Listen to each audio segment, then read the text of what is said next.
Looking for a channel that sparks creativity? Welcome to Shek's Bawa, where ideas come to life and inspiration flows like a river. We've got something for everyone. Imagine transforming your space or mastering a new skill, all with just a few simple steps.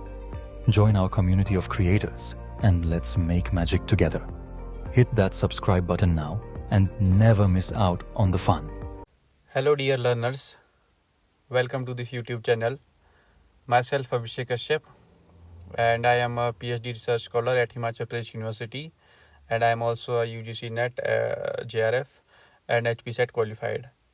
So as you know that recently जो है Public Service Commission of Himachal Pradesh has released the notification about state eligibility test. State eligibility test basically is the basic test to define the eligibility of an assistant professor within the state's colleges. Okay, so paper 1 है आपका. Paper 1 deals with 50 questions, each carrying 2 marks. Total will be 100 marks. Okay, so paper 1 is very important for deciding. If I am talking about the net perspective, then it is very important because it defines the whether you crack the JRF or not. ठीक है, तो कम से कम try to secure 60 to 75 marks in paper 1. ठीक है, तो फिर अगर paper 1 में इतने अच्छे मार्क्स आ गए तो आपका नेचुरली सब्जेक्ट सेकंड कोई भी हो तो आपके chances are there to clear the JRF. Okay, so paper 1 बहुत इम्पोर्टेंट है और पेपर 1 में बेसिकली 8 से 10 यूनिट्स है which is teaching aptitude, research, communication, comprehension, information and technology, higher education, DI, mathematics और डेली साइंस और EVS. Okay, so we are going to discuss each and every unit in detail और मैं कोशिश करूँगा कि आपको हर perspective जो है क्लियर करूँ. ठीक है, हर जो चीज़ है इसका आपको समझाने की कोशिश करूँगा. First unit is your teaching aptitude. Teaching aptitude basically क्या है? टीचिंग हो गया पढ़ाना और एप्टीट्यूड मीन्स स्किल्स. ठीक है, आप कितने स्किल्ड हो in teaching, skilled in teaching. Okay, so basic सबसे पहला काम क्या है? प्रोफेसर, असिस्टेंट प्रोफेसर का पढ़ाना. ठीक है, तो इसीलिए जो है टीचिंग एप्टीट्यूड आपके इस नेट के सिलेबस में इनकॉर्पोरेटेड है. ठीक है, टीचिंग क्यों इम्पोर्टेंट है? To ensure the quality, natural सी बात है. Help identify the potential and encourage the professional development. जिस भी आप इंस्टीट्यूट, कॉलेज और यूनिवर्सिटी को ज्वाइन करोगे तो you should behave like a professional teacher. Okay, professionalism से भी आपका डील करेगा टीचिंग एप्टीट्यूड. टीचिंग एप्टीट्यूड में मेन जो हमें किसको पढ़ाना है? स्टूडेंट्स को पढ़ाना है. स्टूडेंट्स के इफ वी लर्नर्स जो है वो कितने तरह के डिफाइन किए हैं? Active and passive learner. Active and passive learner. Active means जो एक्टिवली एंगेज रहते हैं in the process of teaching और लर्निंग में. और पैसिव लर्नर्स क्या है? जो एक्टिवली एंगेज नहीं रहते हैं. सो दो तरह के लर्नर्स है, एक्टिव और पैसिव लर्नर्स, और एक्टिव और passive students. Now comes the question that active students हमारे पास है बट हम उसको, मान लो आपके पास कुछ बच्चे भी है कुछ बड़े भी है, तो हम उसको डिफाइन, उनको पढ़ाने की जो टेक्निक्स है वो दोनों वेरी करती है. और उस टेक्निक वेरी करती है और बच्चों को पढ़ाने वाली टेक्निक को क्या टर्म दी गई है? पेडागोजी. और अडल्ट्स जो लर्निंग है उसको क्या टर्म दी गई है? Andragogy. Okay, pedagogy deals with the child, andragogy deals with the adult learning. So these two basic teaching approaches are very important in teaching aptitude. if you look at the definition, that pedagogy is the art, science, profession of teaching, which encompasses method, strategies, principles and theories of how teaching is done and how students learn. जो traditional approach थी pedagogy की, वो क्या थी? Child, ठीक है, child lead जो approach थी, वो ट्रेडिशनल अप्रोच थी पेडागोजी की. और पेडागोजी इज अ चाइल्ड्स, और we can say that student centred approach. ठीक है, स्टूडेंट को सेंटर में रख के जो है पढ़ाया जाता है. ठीक है, मतलब स्टूडेंट को सेंटर में रखने का मतलब ये है कि स्टूडेंट जो है एक केंद्र बिंदु की तरह इसमें एक्ट करता है, और जो टीचर है वो पैसिवली एक्टिवली जो है स्टूडेंट्स को समझाता है, इंटरेक्शन करता है और डायरेक्शंस जो है वो देता है. Okay, so this is pedagogy. Characteristics क्या होगी? तो आपकी स्टूडेंट सेंटर्ड है ये. स्कैफोल्डिंग में सपोर्टिव, जिसमें सपोर्ट देना पड़ेगा स्टूडेंट्स को. ठीक है, अब पेडागोजी का एक मेन कंपोनेंट जो है टीचिंग एप्टीट्यूड का भी जो मेन कंपोनेंट एक और क्या है? Literary theories. इससे बहुत ज़्यादा क्वेश्चंस हर बार नेट हो या सेट हो या कॉलेज कैडर हो और या आपका पीजीटी हो, टीजीटी हो, चाइल्ड साइकोलॉजी से काफ़ी ज़्यादा क्वेश्चंस इन लिटरेरी थियरीज से आते हैं. सबसे पहली लिटरेरी थियरीज जो है वो है बिहेवियरिज्म. बिहेवियरिज्म क्या बोलता है कि that all behaviours are acquired through conditioning which focuses on observed actions or environmental stimuli rather than the internal mental states. By it uses the external force or which can be reward or punishment. ठीक है, तो इसके जो की thinkers कौन कौन है? B.F. Skinner, Ivan पैवलोव और जॉन वॉटसन आर दी की थिंकर्स. है ना, इससे भी काफ़ी क्वेश्चंस आते हैं. की थिंकर्स किस थ्योरी के? बिहेवियरिज्म के. बेसिकली बिहेवियरिज्म क्या बात करता है कि जितने भी जो स्टूडेंट्स या लर्नर में स्किल्स होते हैं वो एक कंडीशनिंग, एक ग्रूमिंग के थ्रू एक्वायर करता है वो. ठीक है, जैसे कोई छोटा बच्चा है, अगर वो पढ़ेगा नहीं तो उसके टीचर बोलेगा या तुम्हें डांट पड़ेगी उसको, अगर तुम पढ़ोगे टॉप करोगे तो यार रिवॉर्ड मिलेगा, अगर नहीं पढ़ोगे तो फिर मार मिलेगी. तो एक बेसिकली क्या है, उसकी जो कंडीशनिंग जो है टीचर कैसे कर रहा है, या इधर उसको कोई रिवॉर्ड दे रहा है अगर वो अच्छा पढ़ेगा, अगर नहीं पढ़ता है तो उसको पनिशमेंट मिलेगी. तो इस तरह से जो है एक बिहेवियरिज्म बात करता है, एक लर्नर का बिहेवियर डेवलप होता है पढ़ने वाला. ठीक है, लर्नर का जो बिहेवियर है वो कैसे होता है? Through conditioning.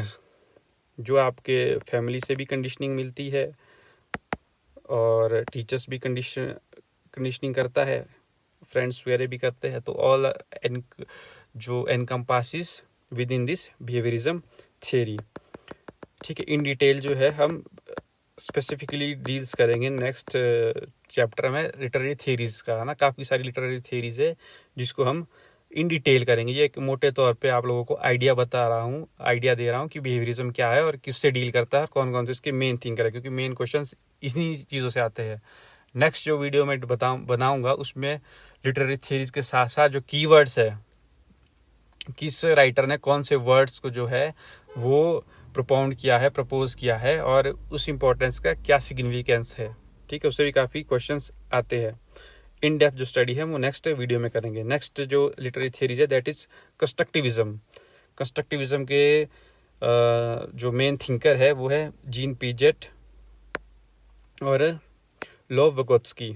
ओके, तो कंस्ट्रक्टिविज्म क्या बात करता है कि जो लर्नर्स है, जो पढ़ने वाला है, वो कंस्ट्रक्ट करता है नॉलेज खुद. Learner construct knowledge. ठीक है, rather than just passively take in information. ठीक है, वो एक्टिवली क्या करता है लर्नर इज जो कंस्ट्रक्टिविज्म से नाम से याद रखना कि कंस्ट्रक्ट खुद लर्नर जो अपनी नॉलेज वो खुद बना रहा है. ठीक है, खुद कैसे बनाएगा लर्नर? उस एक्सपीरियंसेस से. ठीक है, मान लो किसी को कुछ कोई बच्चा ऐसा होता है जिसको कुछ चीज़ समझ नहीं आ रही है या कुछ चीज़ों में वो कम है, मतलब कि कुछ चीज़ों में उसका उतनी कमांड नहीं है. फॉर एग्जाम्पल वो मैथ में वीक है, तो वो क्या करेगा? अपने जो पास्ट एक्सपीरियंसेस रहेंगे उनसे चीज़ें सीखेगा और उन चीज़ों को सीखते सीखते क्या करता है, वो अपनी एक खुद की अंडरस्टैंडिंग डेवलप कर लेता है। ठीक है, तो इसी थियरी को जो है जीन पेजेंट ने क्या बताया है, कंस्ट्रक्टिविज्म का नाम दिया है ना। ठीक है, learners construct knowledge through experiences और सोशल इंस्ट्रक्शंस। ठीक है, जैसे इफ एग्जांपल दूँ, हमारे जो बुजुर्ग थे वो कहानियाँ सुनाते हैं या कुछ स्टोरियाँ सुनाते हैं। ठीक है, वो अपने एक्सपीरियंसेस से बताते हैं स्टोरीज, और which that stories passes on to generations. ठीक है, तो वो भी क्या है, कंस्ट्रक्टिविज्म है। नॉलेज जो है उसमें गेन हो रही है, क्रिएट हो रही है नॉलेज। ठीक है, नेक्स्ट जो थ्योरी है दैट इज सोशल कंस्ट्रक्टिविज्म। इसका मेन की थिंकर कौन है, विगोत्स्की, है ना। सोशल कंस्ट्रक्टिविज्म जो है कंस्ट्रक्टिविज्म से ही बना है, बट ये बात क्या करता है, एम्फासिस ऑन सोशल इंस्ट्रक्शन। ठीक है, क्या बोलता है कि जो लर्नर है वो किससे ज्यादा सीखता है, best through the interacting with another people. ठीक है, इंटरेक्शन से ज्यादा सीखता है, सोशल इंस्ट्रक्शन से, सोशल इंटरेक्शन से ज्यादा सीखता है वो। ठीक है, ये अब जो कंस्ट्रक्टिविज्म है वो एक जनरल सी बात करता है मास के ऊपर। ठीक है, मास का, और जो सोशल कंस्ट्रक्टिविज्म वो इंडिविजुअलाइज बोल सकते हैं हम, इंडिविजुअल पे ज्यादा फोकस करता है। इसमें मेन जो विगोत्स्की ने प्रपोज किया है ZPD, that is zone of proximal development. Zone of proximal development क्या है, अकॉर्डिंग टू विगोत्स्की, एक जो लर्नर है अगर वो यहाँ पे, उसका एक ZPD सबसे पहले होता है, ZPD। ठीक है, ये उसका एक जोन है जिससे वो उसकी अपनी नॉलेज होती है। ठीक है, इसके उसके बाद एक जोन आता है MKO, more knowledge than other. वो इनसे जब इंटरेक्शन करेगा तो उसको ज़्यादा नॉलेज आएगी, इस ग्रुप से जब करेगा तो उसको ज़्यादा नॉलेज आएगी। ठीक है, उसके बाद एक और स्कैफोल्डिंग और आउटर जोन भी बोल सकते हैं हम इसको, आउटर जोन भी बोल सकते हैं, जहाँ पे वो बहुत बड़े एनवायरनमेंट में जाता है और अपना लैंग्वेज, कल्चर, इन ट्रेडिशन, इन सब चीज़ों से अपना नॉलेज जो है वो गेन करता है। ठीक है, ये है सोशल कंस्ट्रक्टिविज्म। मतलब इन चीज़ों से जो है एक लर्नर जो है वो नॉलेज अपनी गेन करता है और क्रिएट करता है। ठीक है, अकॉर्डिंग टू दी विगोत्स्की। नेक्स्ट जो थियरी है दैट इज ह्यूमैनिज्म। ह्यूमैनिज्म की थिंकर रॉजर्स और मैस्लो। ह्यूमैनिज्म क्या बात करता है, एक it is an ethical stance focused on the only on humans. ठीक है, ह्यूमंस के ऊपर फोकस करता है, और सेल्फ एक्चुअलाइजेशन जैसे रीजनिंग, लॉजिकल रीजनिंग वगैरह, और आपका मोरल वैल्यूज़, सिद्धांतों के ऊपर बात करता है ह्यूमैनिज्म, है ना। बीइंग ह्यूमन, इस पे ज़्यादा स्ट्रेस देता है, इंसानियत पे स्ट्रेस देता है। ठीक है, और ये बेसिकली लर्नर्स में क्या है, एक मोरल वैल्यूज़ को डेवलप करने की, और जो है एक ये आपका स्ट्रेस देता है। ठीक है, जो लर्नर है उसको एक आप बोल सकते हैं ह्यूमैनिस्टिक अप्रोच के थ्रू देखता है। और जो ये ह्यूमैनिज्म है ये आपका ओरिजिन जो है 13th-14th सेंचुरी में हुआ था इटली में, कई से भी क्वेश्चन आ जाता है। और इसको उस टाइम इसको टर्म थी रेनेसा ह्यूमैनिज्म। ठीक है, रेनेसा ह्यूमैनिज्म, वहाँ से डेवलप हुआ है ये ह्यूमैनिज्म। और रॉजर्स और Maslow are the modern philosopher of this literary theory.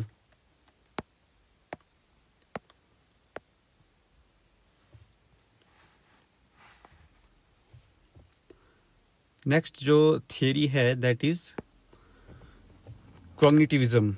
Burner और Ausubel are the main key thinkers of this theory.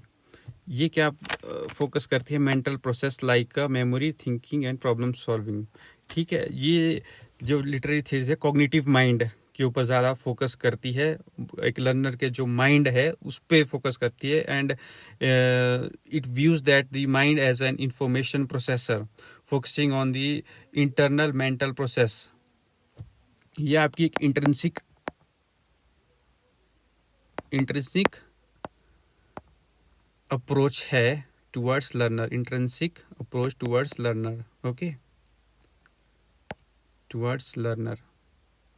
एक लर्नर का जो माइंड है, उसका मेंटल स्टेट क्या है, उसकी साइकोलॉजी क्या है, उससे डील करती है कॉग्निटिविज्म, ठीक है। एक ऑब्वियसली अगर किसी का आईक्यू ज़्यादा है तो उसका इंटेलिजेंस थोड़ा ज़्यादा होगा, बट जो इंटेलिजेंस है it can not be exactly measured, और बिहेवियर भी जो है वी कैन नॉट मेजर, कोई ऐसा डिवाइस नहीं बना है जिससे हम बिहेवियर और एग्जैक्ट जो इंटेलिजेंस है उसका पता कर सके, ठीक है। वी जस्ट अज्यूम, ठीक है। आईक्यू की जो बात करते हैं वो 10-20 जितना भी आईक्यू है, that is not the exact IQ, वो भी एक to better understand the intelligence, इसीलिए एक पैरामीटर सेट किया है, ठीक है। तो कॉग्निटिविज्म क्या है, उसी से ही डील करता है, आपकी इंट्रिंसिक मेंटल एबिलिटी से। अब जो पेडागोजी है, ठीक है, अब next is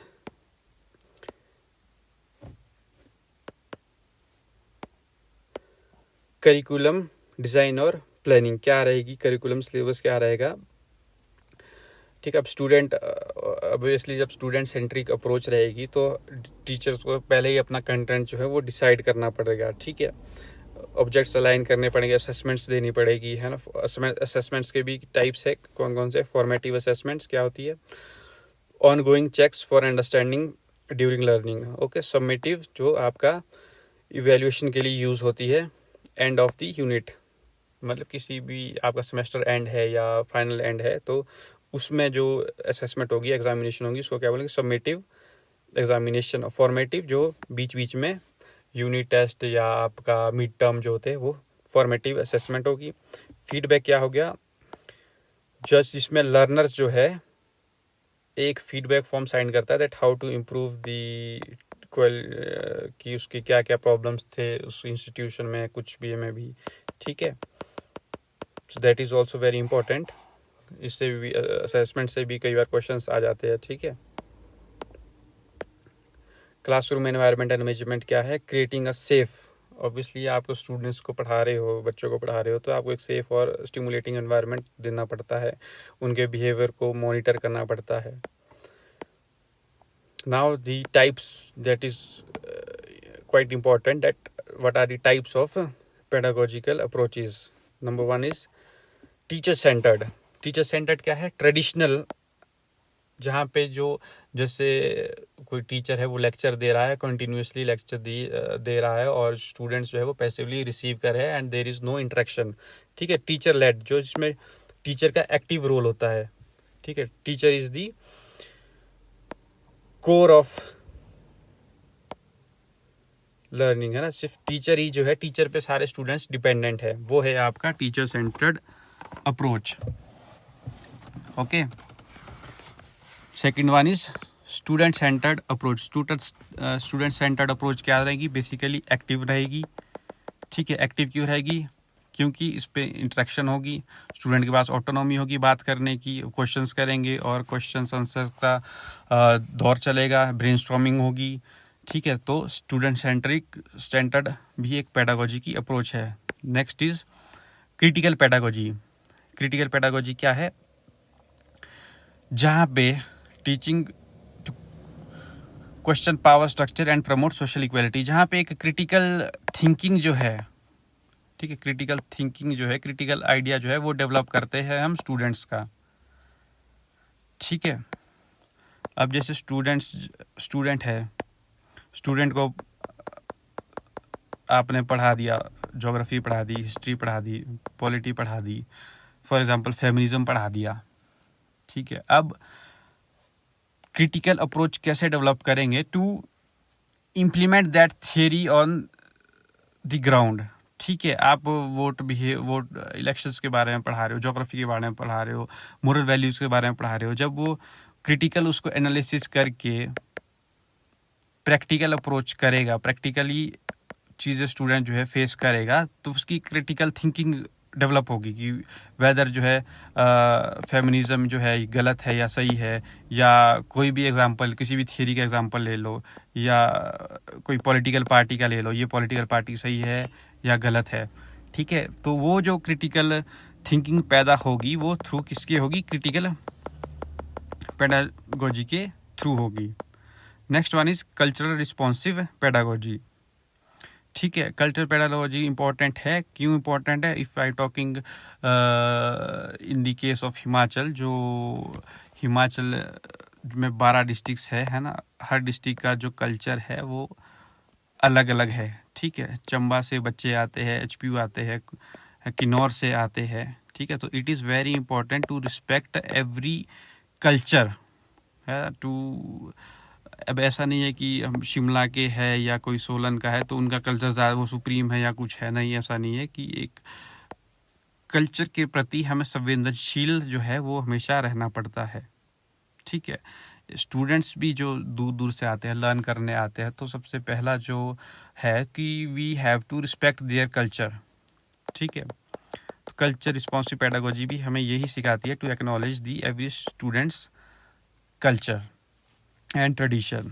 Last one is inclusive pedagogy. Inclusive pedagogy है designing learning to be accessible to all students including those with disabilities, ठीक है। PWD जो लर्नर्स है, जो स्टूडेंट्स जो है, ठीक है, उनको भी ध्यान में रख के जो अप्रोच पेडागोजी की है वो उस अप्रोच का, उसका नाम क्या है, इंक्लूसिव पेडागोजी है ना, इंक्लूसिव, इंक्लूस कर देना, सबको इंक्लूड कर देना, सभी को है ना, किसी को पीछे नहीं रखना है, वो है हमारा इंक्लूसिव पेडागोजी।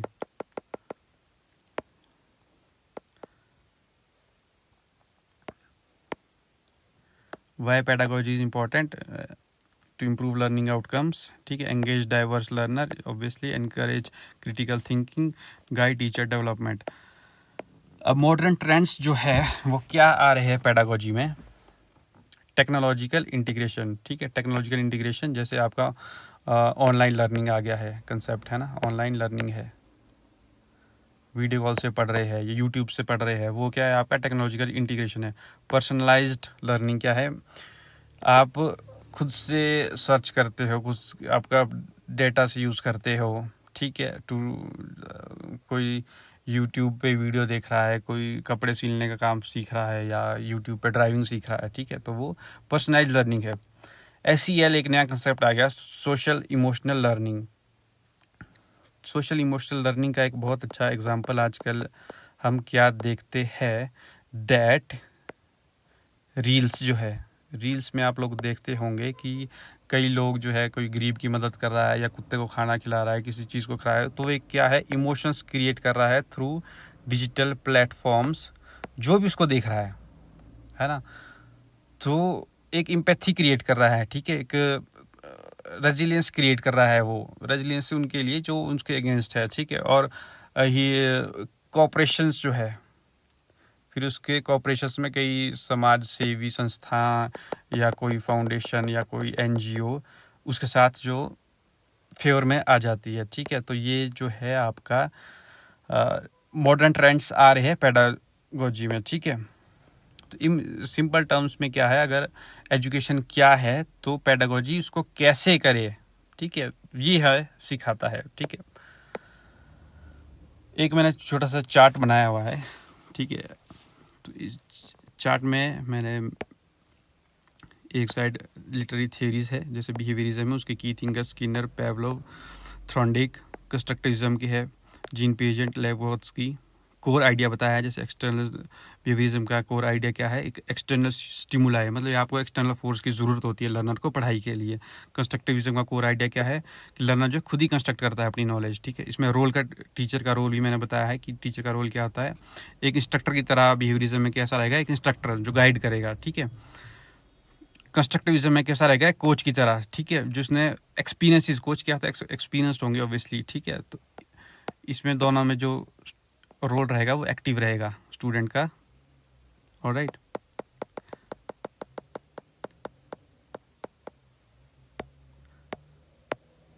नेक्स्ट थियरी है सोशल कंस्ट्रक्टिविज्म, उसके थिंकर्स विगोत्स्की है, ठीक है, कंस्ट्रक्टिविज्म से ही सोशल कंस्ट्रक्टिविज्म आया है। और इसके जो कोर आइडिया क्या है कंस्ट्रक्टिविज्म के,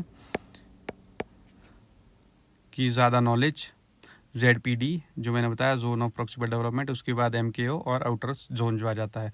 इसके सपोर्ट, इसमें टीचर का रोल क्या रहेगा, सपोर्टिव रहेगा, एक कोलैबोरेशन के थ्रू रहेगा, है ना, म्यूचुअल कोलैबोरेशन होगी।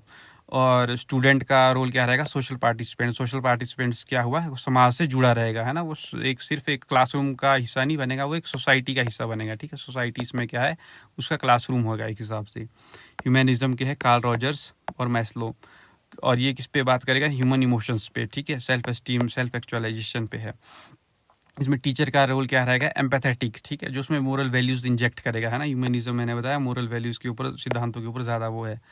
और इसमें ऑटोनोमस और सेल्फ डायरेक्टेड रोल रहेगा स्टूडेंट का। ऑटोनोमस क्या है, स्टूडेंट जो है, अब ऑब्वियसली जब हम सेल्फ रिलेशन की बात करते हैं, सेल्फ रियलाइजेशन की बात करते हैं, आत्मचिंतन की बात करते हैं, तो उसको दिशा वो खुद ही अपनी ढूंढ लेगा। ठीक है,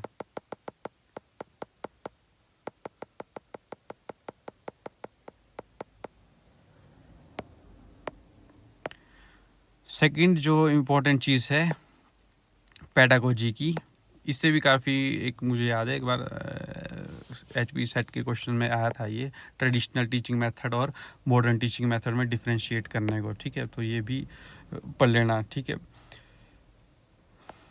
लेक्चर मेथड जो ओरली रहेगा वो लार्ज ग्रुप पे फोकस रहेगा, इंफॉर्मेटिव रहेगा। ठीक, और इसमें जो लिसनर रहेंगे वो पैसिव रहेंगे। ठीक है, एक्टिव नहीं होंगे, क्योंकि बहुत बड़ी ऑडियंस है तो वो क्रॉस क्वेश्चनिंग करनी मुश्किल हो जाती है। डेमोस्ट्रेटिव जो मेथड है उसमें ऑब्वियसली आप किसी चीज़ को, कोई आपको मान लो किसी चीज़ का डेमो दे रहे हो, कोई माइक्रोस्कोप को चलाना सिखा रहे हो, माइक्रोस्कोप को यूज़ करना सिखा रहे हो, तो उसके लिए क्या है, आपको स्किल्ड चाहिए पहले खुद को। ठीक है, और थ्योरी पता होनी चाहिए, मतलब माइक्रोस्कोपी की लेंस उस पर काम करता है ये ऑप्टिक्स पे।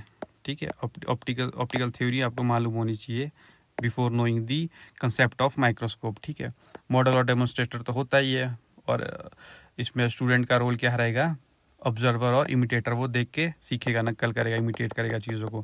Next is discussion method. Discussion method क्या हो गया, एक्सचेंज ऑफ आइडिया। डिस्कशन से ही पता लग रहा है कि आदान और प्रदान है आइडियाज़ का। ठीक है, दैट इज डिस्कशन मेथड। ये किस लिए ज़रूरी है, क्रिटिकल थिंकिंग को डेवलप करता है और कम्युनिकेशन। टीचर्स का रोल कैसा रहेगा, मॉडरेटर और प्रॉम्प्टर का, और स्टूडेंट का एक्टिव रोल रहेगा। अगली है inquiry based method. Inquiry based method जहाँ पे कुछ लर्न स्टूडेंट्स की जो इंक्वायरी होती है उसको रिजॉल्व करेंगे, और जो teacher as a guide act करता है, गाइड और सुपरवाइजर जो है एक्ट करेगा। स्टूडेंट का रोल क्या रहता है, इन्वेस्टिगेटर और डिस्कवरर। एक उत्सुकता है ना, एक उत्सुकता रहेगी स्टूडेंट्स में। प्रोजेक्ट बेस्ड लर्निंग क्या होगी, कोई कॉम्प्लेक्स चीज़ पे कोई आपने प्रोजेक्ट दे दिया, ठीक है, उस चीज़ को हैंडल कर लो। मान लो डिज़ास्टर है हिमाचल पे, तो उस पर एक प्रोजेक्ट फाइल बनाओ। ठीक है, तो उस पर क्या है, आपको डीप लर्निंग की ज़रूरत है। ऑब्वियसली आपको रियल वर्ल्ड में फील्ड पे उतरना पड़ेगा, काम करना पड़ेगा, और सुपरवाइज़र तो आपका गाइड का काम करेगा ही, टीचर। ठीक है, और आप लास्ट में क्या बनोगे, क्रिएटर बनोगे, क्रिएटर ऑफ न्यू नॉलेज, कि आपने रीज़न फाइंड कर लिया कि डिज़ास्टर का क्या रीज़न था। फिर आपका cooperative learning. Cooperative learning means, इस मेथड का नाम से ही पता लग रहा है, जहाँ पे सभी स्टूडेंट्स का कोलैबोरेशंस हो, ओके, टीम वर्क हो, स्ट्रक्चर्ड हो, और ठीक है, तो these are the some flipped classroom. Flipped classroom क्या होता है कि एक सेक्शन के ये बेसिकली बहुत स्कूलों में होता है, जहाँ पे A, B, C, D section, और एक नरेटिव भी सेट है कि D सेक्शन में जो है कम पढ़े लिखे बच्चे होते हैं, सॉरी कम मेरिट वाले बच्चे होते हैं ना, लेस मेरिट वाले बच्चे होते हैं D सेक्शन में, और बदमाश बच्चे भी बोल सकते हैं। तो एक नरेटिव सेट है कि CD सेक्शन में बेकार बच्चे या वैसे बदमाश बच्चे होते हैं। तो फ्लिप्ड क्लासरूम क्या है, उन बच्चों को A सेक्शन में लाना, A को C में सेक्शन, मतलब रोटेशन चले रहना। ठीक है, ताकि कोई भी बच्चा जो है फ्रंट बेंच का बच्चा है उसको लास्ट में भेजना, लास्ट बेंच बैक बेंचर को आगे भेजना। ये फ्लिप्ड क्लासरूम की टेक्निक है, ताकि जो है एक इक्वल ट्रीटमेंट जो है सभी लोगों को मिले। ऑलराइट, कंक्लूजन जो है इस थ्योरी का क्या है, थ्योरी का कंस्ट्रक्टिविज्म पेडागोजी में आ गया, सोशल कंस्ट्रक्टिविज्म, बिहेवियरिज्म, ह्यूमनिज्म। ठीक है, नेक्स्ट जो लिटरेरी थ्योरीज है that is your andragogy. Andragogy is a theory and practice of educating adults coined by the American educator Malcolm Knowles. ये इंपॉर्टेंट है, किसने जो है टर्म कॉइन की थी एंड्रागोजी? मालकोलम नोवेल्स ने। कब की थी? 1960s में। Contrasted with pedagogy. पेडागोजी क्या है? Teaching of children. एंड्रागोजी होगी अडल्ट टीचिंग। ठीक है, art and science of helping adult learning.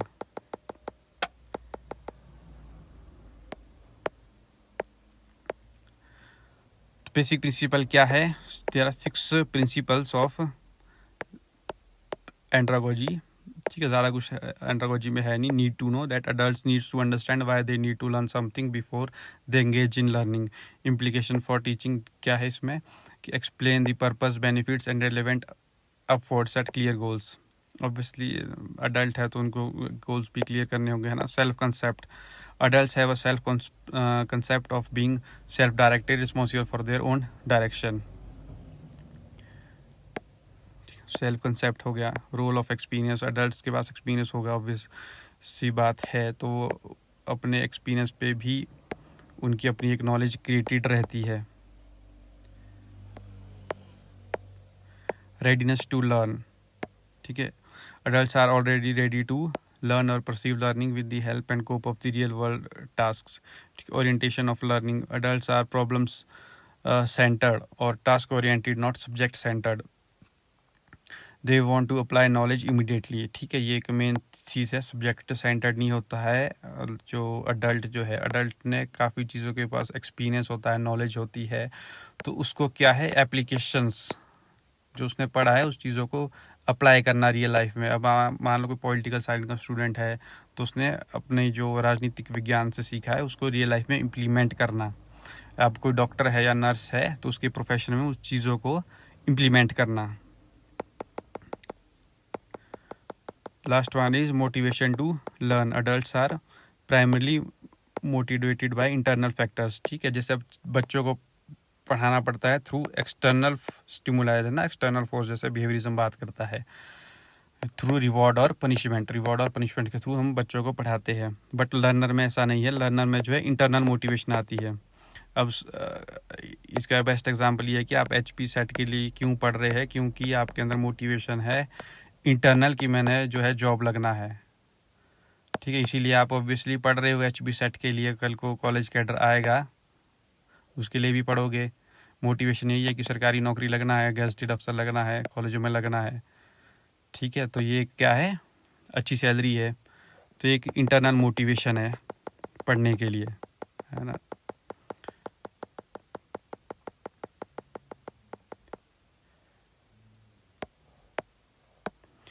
Difference क्या हो गया एंड्रागोजी और पेंड्रागोजी में? दैट लर्नर का जो रोल रहेगा एंड्रागोजी में वो सेल्फ डायरेक्टेड रहेगा, वो खुद से पढ़ लेगा। पेडागोजी में क्या है, डिपेंडेंट रहेगा टीचर पे। एंड्रागोजी में क्या है, एक्सपीरियंस जो है अडल्ट के पास होगा, पेडागोजी में नहीं होगा, लिमिटेड होगा अगर होगा भी। रीडीनेस क्या है, ड्रिवन बाय नीड्स जो होगी, अडल्ट की अपनी नीड्स होगी, लाइफ के गोल्स हो गए। बट पेडागोजी में क्या है, वो चीज़ एक एज के साथ डिफाइन होते रहते हैं। ठीक है, ओरिएंटेशन क्या रहेगी, अडल्ट की जाएगी प्रॉब्लम सेंटर्ड, वो प्रॉब्लम्स को खुद सॉल्व करने की एबिलिटी रखता है। बट जो चिल्ड्रन है उसकी रहेंगी सब्जेक्ट रिलेटेड, है ना, उसको मतलब जो अपना सब्जेक्ट है, छोटी छोटी प्रॉब्लम्स है, उससे बाहर नहीं निकल पाएगा वो, मतलब कि उसी पे ही उसकी छोटी छोटी प्रॉब्लम्स रहेगी। मोटिवेशन क्या रहती है एंड्रागोजी में, इंटरनल रहती है ना। आपको सेल्फ बूस्ट जो है वो खुद से आता है, खुद की चेतना जो है आपको एक विकसित करनी पड़ती है, खुद की क्यूरियोसिटी क्रिएट करनी पड़ती है और खुद का जो प्रेशर क्रिएट करना पड़ता है टू स्टडी। बट जो पेडागोजी है उसमें चाइल्ड को जो है उसके पेरेंट्स या टीचर पुश करते हैं पढ़ाई के लिए। एंड्रागोजी में टीचर का रोल क्या रहेगा, फैसिलिटेटर या गाइड का, सुपरवाइजर का रोल रहता है। ठीक है, जबकि पेडागोजी में कैसा रहेगा, अथॉरिटेटिव और डायरेक्टर का डायरेक्शंस देने वाला, ठीक है।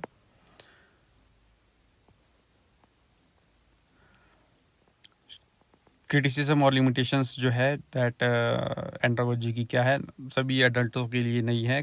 कल्चर बायसनेस आ जाती है, और डिक थॉमस एक पेंडागोजी और एट्रागोजी जो है वो बहुत सी रिजिड सी चीज़ें हैं, ठीक है, इनमें ओवरलैप चले रहते हैं, ओके, थोड़ा बहुत ओवरलैप चलता है। और एड्रागोजी कहाँ कहाँ अप्लाइड होती है? कॉर्पोरेट ट्रेनिंग में होती है, हायर एजुकेशन में होती है, कम्युनिटी एजुकेशन में होती है, हेल्थ में होती है, सभी जहाँ जहाँ भी अडल्ट की रोल है वहाँ पे एंड्रागोजी जो है इम्प्लाइड होती है, ठीक है। इन अ नटशेल क्या है, एंड्रागोजीज जो है लर्नर सेंटर्ड फ्रेमवर्क है that respects adult autonomy, experience and need for relevant life applicable learning. It shifts the teacher from being a sage on the stage to a guide on the side. That's I think enough in this video.